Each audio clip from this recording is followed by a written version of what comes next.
Bueno, buenos días, bueno, buenas tardes ya.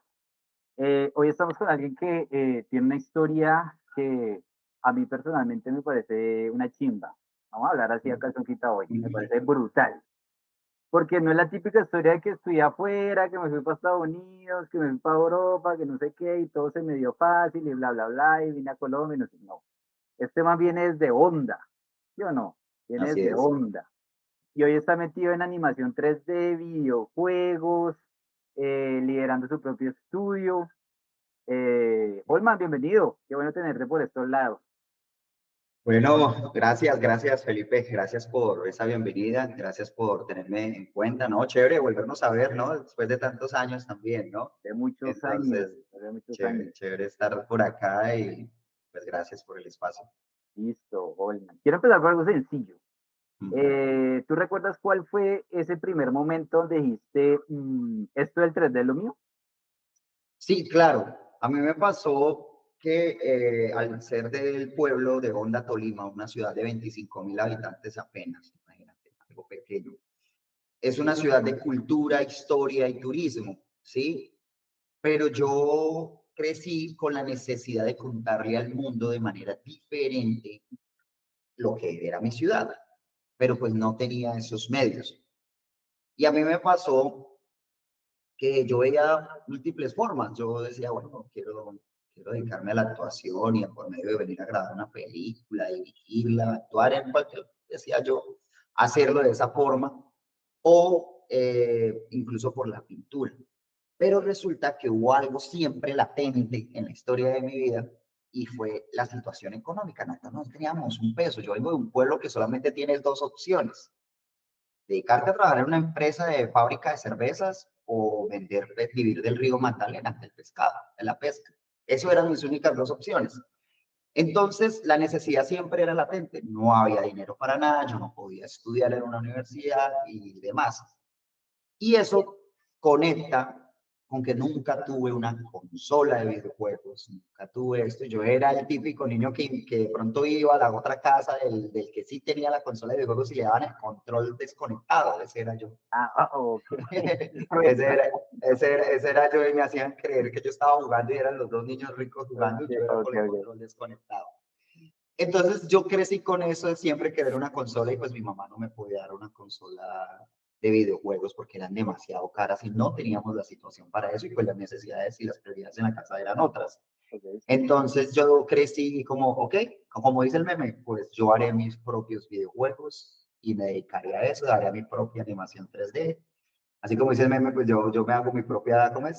Fiesta y esas cosas. Esta, entre otras cosas, sí, exacto, sí. Entonces yo acá pasó lo mismo. Yo dije, o como el Chavo del Ocho cuando le pasaba con Kiko, que Kiko tenía los mismos, los mejores juguetes, pero el Chavo iba y los construía con Ajá. madera y hacía sus propios, y después Kiko quería los juguetes del Chavo. Ok, sí, sí, sí. Eso me pasaba a mí. Yo digo, pues voy a hacer mis propios juguetes, en este caso mis propios videojuegos y mis propias animaciones, porque no tenía acceso a eso. Entonces, ahí fue donde yo dije, y estoy hablando de que esto sucedió a mis 15 años, ¿sí? Estoy diciendo, después de obviamente de los 8 10 viviendo todas estas historias donde pues no tenía acceso, a mis 15 años digo, yo me voy a encargar a hacer videojuegos. Y también esto alimentado porque me encantaban las películas en 3D, en ese entonces era Jurassic Park, en ese entonces esto, Familia Dinosaurio, las Tortugas Ninjas, todo este tipo de caricaturas, el mismo Dragon Ball Z, el mismo Patrulla Rex, no sé si Sí, alguna vez sí, Patrulla sí, Rex. sí.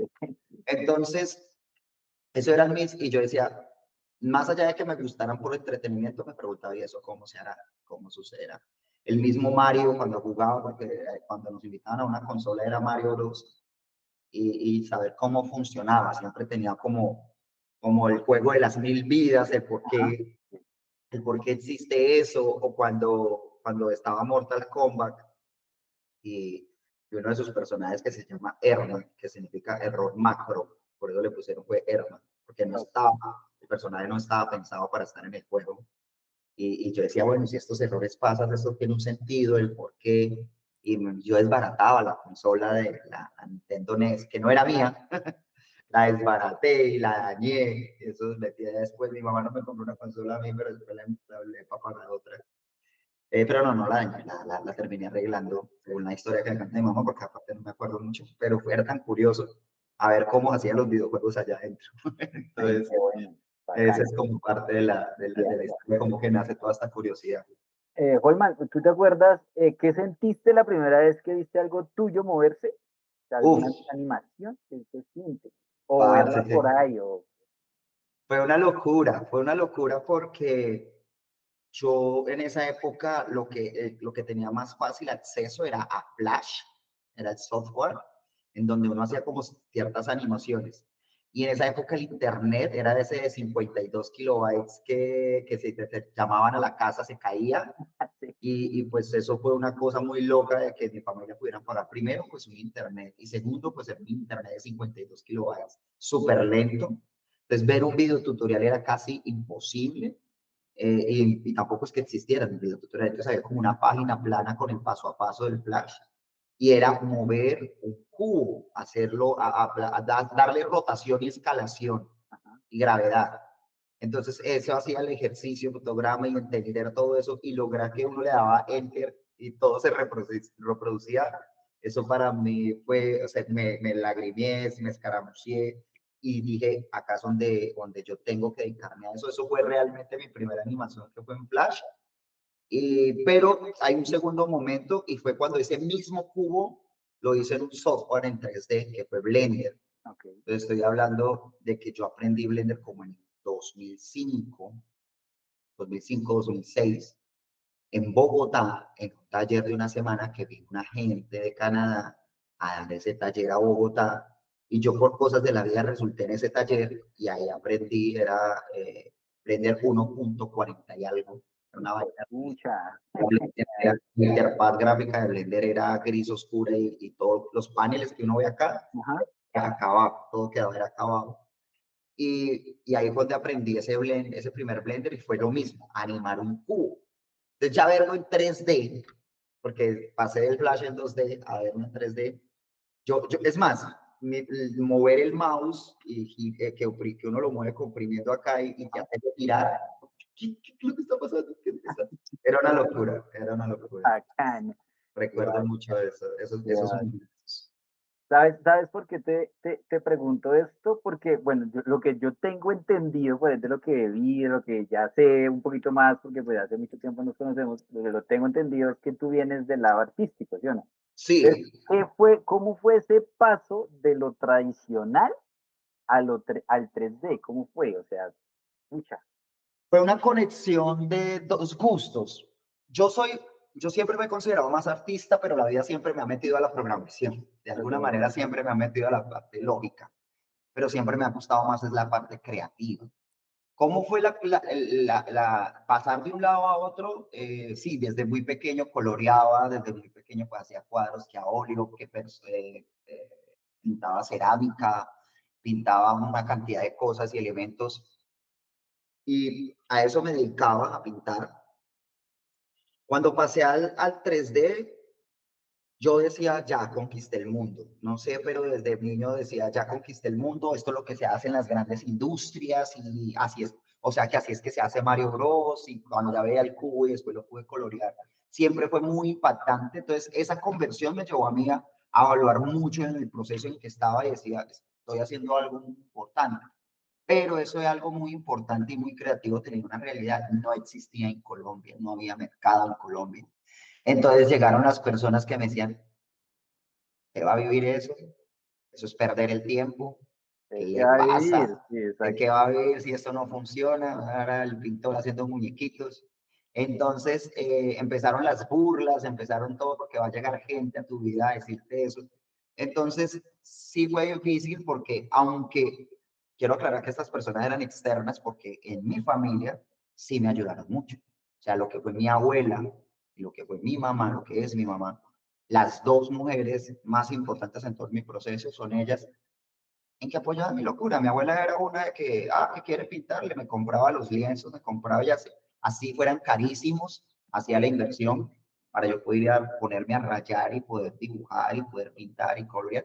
Y mi mamá, con sus ahorros, donde era aseadora en una oficina, me compró su primer computador, bueno, mi primer computador, me acuerdo que ella entre, entre sus pechos llevaba una bolsita, entre los zapatos llevaba otra bolsita con otra cantidad de dinero, en cada zapato, en todos lados, porque pues nada, éramos de pueblo y si íbamos a una ciudad a comprar un computador y era, no sé, 1,5 millones en esa época valía un computador. ¿Y dónde lo compraron? ¿En Ibagué o a dónde? En Bogotá, En Bogotá. en Bogotá, porque yo me fui muy temprano de la casa detrás de mi sueño. Me Ok. fui a Bogotá, a Tecnoparque. Ah, Yo a ok. los 17 años me fui a Tecnoparque, que es una estrategia del SENA, que hoy Ujú. en día ya hay como 30 Tecnoparques en el país. En ese entonces era uno y solamente quedaba en Bogotá. Que ahí fue donde aprendí el curso de Blender, el que te contaba ahorita. Y eso fue en Bogotá. Y entonces en esas idas, porque a mí me tocaba computador prestado, a mí me prestaba computador una tía que también se lo dañaba y también se lo arreglaba. También tengo que agradecerle a ella, mi tía también que me ayudó. Y en Bogotá, por andar tanto en Bogotá, pues uno se va para el lugar súper guau de los computadores y tecnología en Bogotá, que es Unilago, ¿sí? En ese entonces, todavía existe Unilago, sí, ¿cierto? Sí, sí, sí. Y era Unilago y en Bogotá fue que fui a buscar ese computador y ya tenía el lugar y eso. Entonces llegamos allá con mi mamá, pero me acuerdo, claro, pues somos de pueblo y era con el miedo de estar en una ciudad y entonces todo el dinero repartido por todo el cuerpo de ella. Y así se pagó mi primer computador. Y mi primer computador fue a los 17, sí, a los 17 años tuve mi primer Y, computador. y, y bueno, y del lienzo, de ser todo un artista, pues obviamente, y a pasarte a 3D, ¿todo ese cambio fue como que te costó o fue muy natural? Fue como que, Fue natural, ¿sabes? No hubo golpe, no hubo choque. Fue muy natural. Fue una extensión más. ¿Por qué? Porque es que lo artístico es un concepto también. Entonces tú desde que tengas teoría del color, de que tengas lenguaje audiovisual, de que tengas todo el tema del diseño claro en el concepto, pues básicamente esto es una herramienta. Lo expresas de manera por pinceles, lo expresas de manera por cuadros, lo expresas en cerámicas, lo expresas en porcelanicrón, lo expresas en artesanía o lo expresas en digital, que fue pues esta conversión. Y la verdad, normalmente, incluso cuando fui instructor, los muchachos que ya venían de colorear y eso, pues les quedaba muy fácil la conversión. O sea, es algo muy natural que se va dando. Entonces no hubo un choque, ¿sabes? ah, Fue ok. una Porque adaptación bastante buena. hay algo que me parece muy, muy interesante porque mucha gente cree, lo que tú contabas ahorita, mucha gente cree que para hacer todo esto hay que estar en otro país, hay que no sé qué, que hay que irse por allá, que hay que, no, que hay que esperar a los que vengan a dictarnos la charla. ¿Qué tanto influyó crecer acá en tu forma de crear? La verdad, sí tenemos esa lucha con la percepción de la gente, ¿no? De que la gente piensa que acá no pueden pasar cosas, Es correcto. ¿sí? Y pues imagínense, les está hablando una persona que hoy tiene una empresa que se dedica a hacer videojuegos y la empresa está en un pueblo todavía. Estoy en un pueblo y eso es un pueblo de 25.000 habitantes, como decía ahorita. Entonces, pero influye en una manera positiva, ¿sabes? ¿Y cuál es la manera positiva? Que las grandes oportunidades de la vida suceden en los lugares más inhóspitos, es decir, donde está la necesidad. Tú no puedes comparar un niño de ciudad con un niño de pueblo. El niño de ciudad ve edificios. El niño de ciudad tiene el acceso al grande conocimiento, ¿sí? No importa incluso, hoy en día incluso no importa el estrato. Un niño de pueblo, pues ve montañas, ve verde, ve naturaleza y eso es muy bonito y es algo que pues tenemos que estar muy orgullosos. Pero nosotros tenemos que aceptar que cuando vamos a la gran ciudad, pues sí nos impactamos. Pero el niño de la ciudad y el niño del pueblo no tienen las mismas necesidades. ¿No? ¿Sí? El niño del pueblo tiene esa necesidad de vivir creando algo, de poner, dedicarse a algo. El niño del pueblo nace con la necesidad de, oiga, me tengo que dedicar a hacer algo. Tenemos la oportunidad de ponerle más cuidado a las artes, a la cultura, a la historia. El niño de ciudad es más de, puede pasar, no estoy diciendo que no pase, porque seguramente alguien está escuchando y dirá, no, pues yo soy de ciudad y sí me gusta la cultura, claro, Ajá. pero haces parte, es un 10% que sucede en la ciudad. El otro 90% lleva una línea, que es que los papás lo meten a una universidad y estudia una carrera de contabilidad, derecho, que también está bien, pero es una ruta diferente. Pero los que estamos como con este tema del arte, sí es un poco más pequeño el espacio.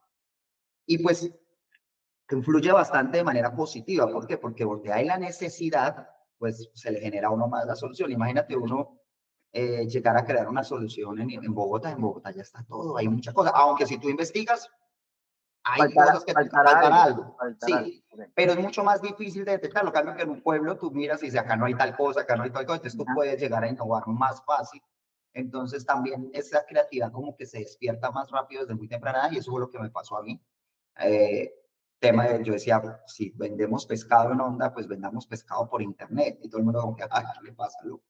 Sí. O hagamos un videojuego donde, jajaja, ¿qué le pasa, loco? Pues, sí, Ok. esas cosas pueden pasar. GTA pues, hizo parte de que uno se inspirara en crear una ciudad virtual. Entonces, son juegos que también incluso inspiraron en ese proceso. Ok. A ver, Holman, expliquémoslo fácil.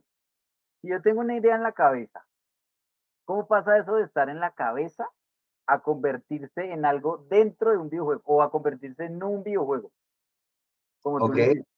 ok, listo.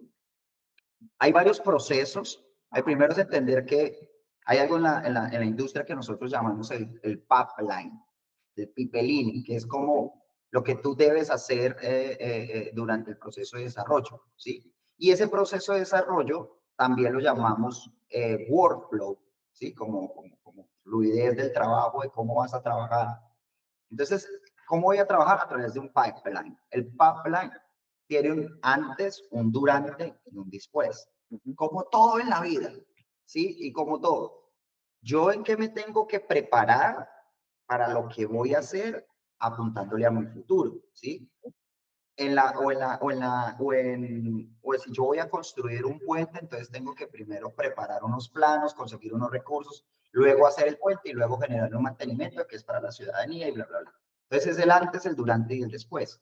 Entonces, si yo tengo una idea en la cabeza, lo primero es que tengo que pensar en el antes. Y el antes se llama preproducción acá en esta industria. La industria del cine, la de videojuegos, de la animación, y incluso en muchos campos han empezado a implementar ya este lenguaje preproducción, el antes de producir.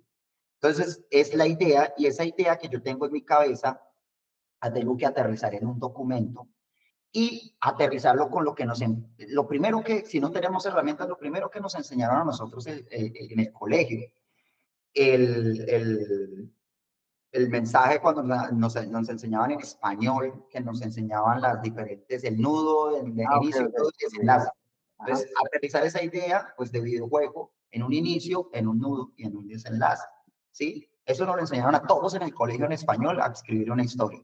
Inicio, nudo, desenlace. Listo.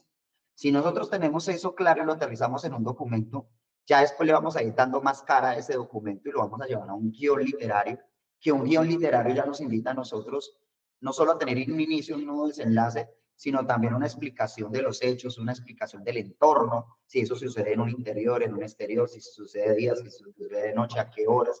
¿Para qué? Para que las personas cuando vayan a producir pues tengan una idea de cómo va a ser la iluminación, la cinematografía y etcétera.